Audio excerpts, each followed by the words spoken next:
In this video, I'm going to talk you through the directions for Assignment 3, where you're writing IEP goals and objectives, as well as a PLEF, and you're going to begin to think about your instructional plan for your instructional intervention. So first, it's important that you know that this template is based off of the New Jersey IEP. The red text that you'll see throughout this template is from the annotated IEP, which is the state telling you what should go into each section. When you fill out this template, make sure that you delete all of the red font. Consider those to be directions. So on the first page, this is the essentially attendance sheet at an IEP meeting. And if you were completing an IEP for a student, you would fill out all of this information. And when a member signs off on this particular sheet, this is just them saying that they attended the meeting. This is not agreeing to the IEP. And if someone is not there, the signature should be left blank. So if we go down, and again, this is just select pages from a New Jersey IEP. So the first thing that you're going to look at is the PLEF, or the present levels of academic achievement and functional performance. In this section, most of this should be written in narrative form. First, we have the relevant data. This is the only portion that can be a list, either with commas or bullet points. So this is where you're getting particular sets of information. So this could be from district-wide assessments that are built into the RTI system. This can be a former evaluation where a full battery assessment was conducted. So anything where you're doing particular data points, you want to pull from there. You can also talk about classroom observations, interviews with students, parents, and teachers. So wherever you're getting data, you want to make sure that you have those points listed here. Going down, there are various prompts, which you can see in black.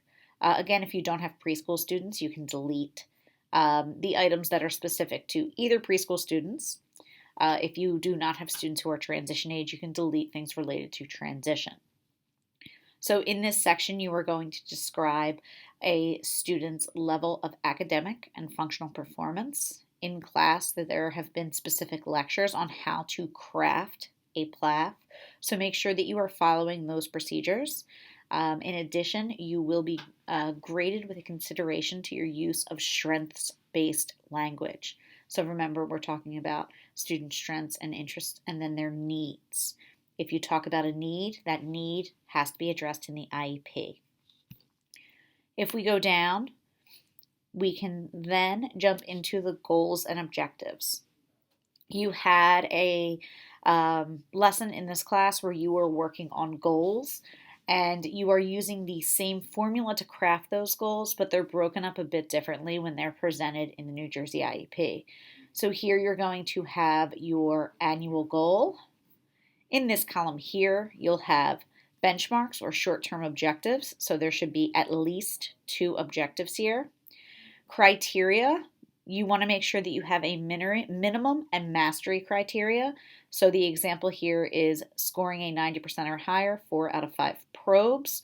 So you want to make sure that you have the criteria for the student meeting the goal here.